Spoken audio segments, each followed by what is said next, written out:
Bonjour, j'espère que vous portez bien par la grâce de Dieu. Moi, je me porte très bien. Alors moi, c'est Tésia. Bienvenue au verset du jour. Le verset du jour, c'est un concept que je voulais développer depuis, mais j'hésitais. J'hésitais parce que je me disais comment les gens vont prendre cela.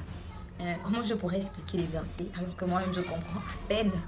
Comment je pourrais en fait édifier les autres. Mais je ne vais pas d'abord dans cette base. Je vais dans la base où moi-même je ne comprends pas les versets. Dans la base où moi-même je n'arrive pas à retenir les versets. Ça c'est bizarre de le dire, mais j'ai une tête vide. Je n'arrive pas à retenir les versets. Je ne sais pas. Aujourd'hui je peux connaître un verset, 2 jours après je l'ai carrément oublié. Alors donc j'ai décidé de faire ces vidéos pour m'aider à retenir des versets et à comprendre aussi des versets par vos commentaires, par vos améliorations, par votre bonne compréhension. Et vos critiques aussi seront les bienvenues. Alors je veux des critiques assez constructives, je dis constructives. Voilà, des critiques en fait qui m'aideront à grandir, qui m'aideront à m'améliorer. J'ai fait un peu le tour.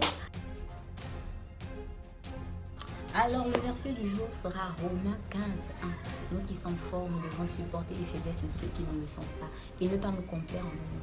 C'est quoi se complaire? Se complaire, c'est se satisfaire. Se complaire, c'est se faire plaisir. Se complaire, c'est s'aimer en quelque sorte. Mais l'apôtre Paul nous dit plus loin au 2e verset que nous devons complaire aux autres. C'est bizarre.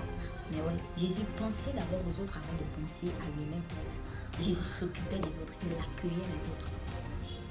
En fait, Jésus, pourtant c'était le plus puissant, le plus grand de tous, mais il se faisait tout petit.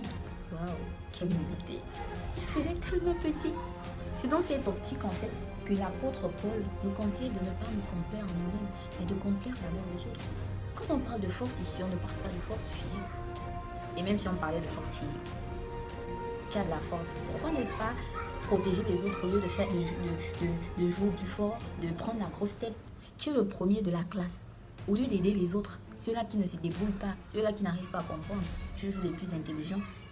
L'autre n'arrive pas à prier, l'autre ne sait pas prier, l'autre n'arrive pas à prier en langue. Mais qu'est-ce que tu fais au lieu de te moquer de lui? Qu'est-ce que tu fais au lieu de le critiquer? Aide-le, prie pour lui. On connaissait Jésus comme cet homme simple, cet homme humble, cet homme qui accueillait tout le monde. Jésus ne faisait pas de différence entre la prostituée et le juste. Il ne faisait pas la différence entre celui-là qui est riche et le mendiant. Non, Jésus accueillait tout le monde. Jésus partait chez tout le monde. Nous sommes chrétiens. Chrétiens qui est comme Christ. Si nous sommes Christ, alors nous devons faire ce qu'il fait. Si nous sommes Christ comme Christ, alors nous pouvons accueillir les autres. Nous pouvons ne pas juger les autres. Nous pouvons en fait aider tout le monde. Oui, j'entends ceux-là qui vont dire que voilà, ça dépend du moyen. Non, quand tu as la possibilité d'être une bénédiction pour quelqu'un, fais-le. Tu devrais être même mal à l'aise quand tu n'aides pas quelqu'un. Ça doit te faire bizarre que, oh Seigneur, je n'ai pas aidé quelqu'un aujourd'hui, c'est bizarre. Non, tu dois être une bénédiction pour quelqu'un chaque jour. Aider, en fait, c'est pas seulement donner de l'argent, c'est pas seulement aider à l'école, non. Aider, c'est par exemple consoler. Aider, c'est pleurer avec l'autre. Aider, c'est un jour, voilà, tu te réveilles, tu dis, bon, tiens le verset du jour. Aider, c'est ça aussi. Ne voyons pas aider dans ne voyons pas aider comme un grand mot, non. Ne voyons pas aider, non. Soyons simples. Soyons simples. Ne prenons pas la grosse tête. Parce que tu ne sais pas où tu seras demain. Tu ne sais pas ce que tu seras demain. Attention, 1 Corinthiens 10, 12. Que celui qui croit tenir de nous prenne garde de tomber. Ne fais pas aux autres ce que tu n'aimerais pas qu'on te fasse. Sois simple et on sera simple avec toi. Alors n'oublie pas le verset Romains 15, 1. Nous qui sommes forts, nous devons supporter les faiblesses de ceux-là qui ne le sont pas et ne pas nous complaire. Frère, aujourd'hui, je viens de nous conseiller. Je parle de nous parce que moi-même je suis dans ce lot.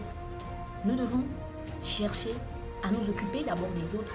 Tu verras qu'en t'occupant de ceux-là qui sont plus vulnérables, tu trouveras satisfaction. C'est bizarre, mais c'est vrai. C'est bizarre, mais c'est vrai. Voilà un peu ce que j'ai compris du verset. Alors si vous avez des améliorations, des versets qui ont trait au sujet, des versets qui sont similaires, n'hésitez pas à les mentionner en commentaire. N'hésitez pas à améliorer la chose. N'hésitez pas à dire votre mot. Voilà, c'est un peu ça. Et n'oublie pas le verset. Romains 15, 1. Nous qui sommes forts, nous devons supporter les faiblesses de ceux qui ne le sont pas. Ne pas nous comparer en nous. Donc, partage. Tu peux bénir quelqu'un. Tu vas bénir quelqu'un. Bisous.